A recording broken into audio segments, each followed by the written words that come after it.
serious theater when I was a teenager. The school that I went to was fairly well known for their musical theater, and yeah, so I was involved in that. And I actually had a couple of great music teachers when I was in school, and they sort of turned me on to a lot of the old Tin Pan Alley writers and the Rogers and Hart and the classic stuff. Yeah, absolutely. Yeah. Wow. So basically, you got discovered. You basically just were in I guess it was it a musical at the time or school production, and then someone was there and said that we want you to join this band called the Lee Arron Project. Well, it wasn't called the Lee Arron Project.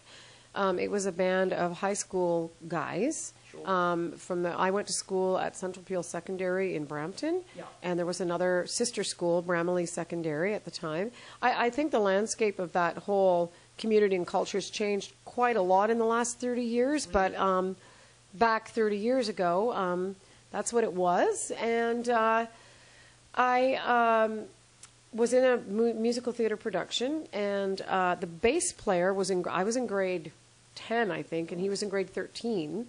He played bass in the band, and he saw me singing because his brother was like teching behind the scenes on the production or something. I can't remember why he ended up there. And he heard me sing, and he was like, wow, that girl has a really powerful voice. She should come and audition for our band, because they were looking for a singer. So I went to this audition. My dad came. I was 15. And all the other guys in the band were like, we weren't thinking a girl in the band. We were boys club. But I guess they did a few auditions, and they couldn't find anyone who could sing like me. And so I ended up getting the gig, and I was kind of excited. This was all fresh and new for me, and but they were very serious about what they did. I was the youngest person in the band. The band was called Lee Arron, like Jethro Tull, like Max Webster, and the next thing I knew, we started out as a cover band doing Zeppelin and Hart, and all the classic rock sort of numbers. Those types of classic stuff that suited my voice, right? Okay. So you've got a great set of pipes even to this day, I must say. Thank you. But and then that evolved into us writing original material, and I stayed. I finished my high school, and I actually had 2 scholarships to go on to university. But I thought, we had met the man who became our first manager, and I said to my parents, I'll give it like a year or 2 years, and if it doesn't work out, I'll go back to college or university. And it just sort of evolved from there, and the next thing you knew, by the time I was 19, I was cutting my first album. And I heard, was it about 81 or 82, you just...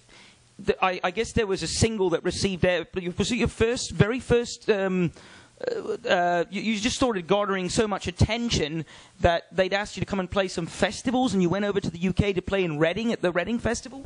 That wasn't... Yeah, I think that was 84. But prior to that, I had gone over...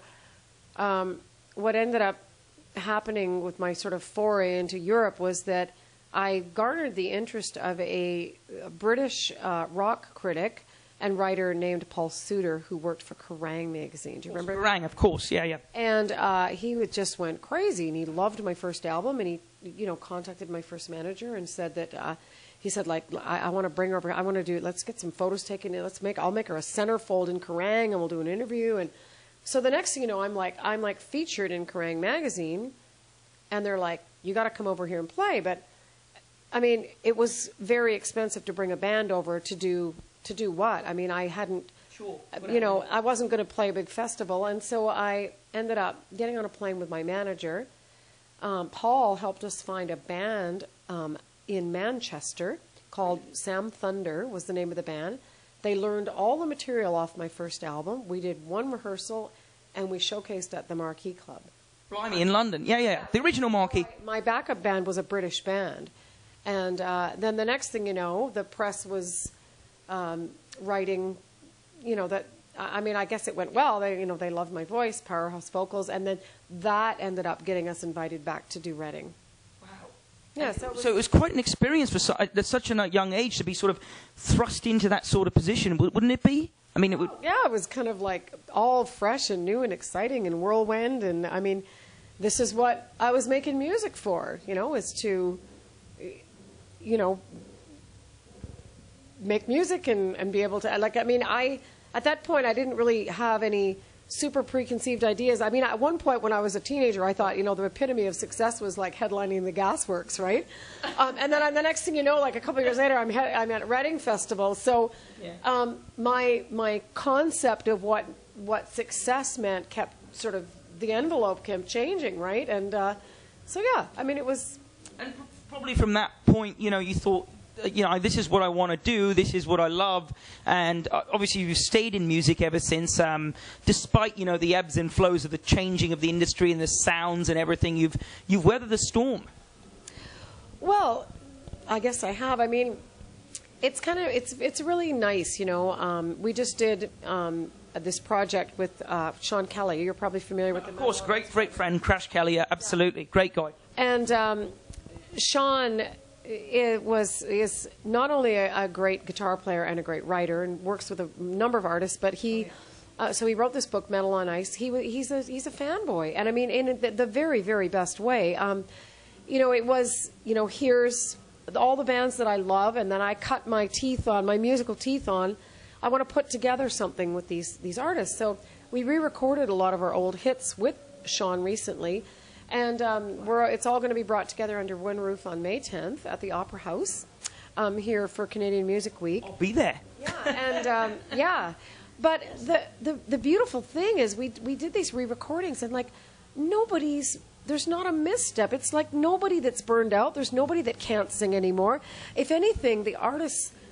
like Darby and Brian Vollmer from Helix and Nick Walsh from Slick All the guys who basically played the Gasworks and Diamond Club and all these... They all sound fantastic, if not even better at their craft now. And so, you know, are there as many venues to play anymore as there used to be? Well, no. There used to be oodles of places to play in Toronto. There's pretty much 2 rock clubs now, Rockpile East and West, in Toronto to play anymore. There aren't the venues, so there's much fewer live venues to do this music in. So do we all play as often, as frequently as we did before? No, we don't. I do a handful of shows a year, but I love stepping out of my house to do it. I still love music, and I love keeping myself involved in, like I said, the Metal on Ice project or whatever projects. And as you know, I've done forays into other genres of music as well. And you're juggling your time as a mum as well. And I'm a parent, and just got a teaching degree, and wow. I've been doing a bunch of different. I like to challenge myself all the time, but yeah, I still love music, and I can't imagine a time where I would be not active at all doing anything. You know, it would, if anything, it would be just because I was too old and I couldn't. You know, but yeah. So. You have time for a couple of more questions, Lee? Maybe one. Yeah, okay. We gotta get. So I should make it interesting, but I obviously wanted to ask a question about some of the sexually suggestive songs you've done, but I don't, you know, they pretty much speak for themselves. But I wanted to ask, what the hell happened to your Metal Queen costume? Where is it now? Who has it? That's so funny. Is it in the Hard Rock Cafe somewhere in Winnipeg? No, believe it or not, I actually have it at my home. It was stored with a bunch of stuff at my parents' place forever, and it was recently shipped out to me. So I actually have it. It's just the vest portion of it, which was sort of the signature portion of that outfit. You found it actually intact. It was a costume shop? I didn't find it. They just went and got it for me. Oh, really? Yeah, the legacy has lived on, though. But no. I've been hanging on to it only because I thought either I would donate it to some kind of charity auction to raise a lot of money for a good cause, or maybe donate it to the Canadian Rock and Roll Hall of Fame, or at some point give it life somewhere where it deserved to be. Well, it's basically the iconic outfit of your biggest hit song.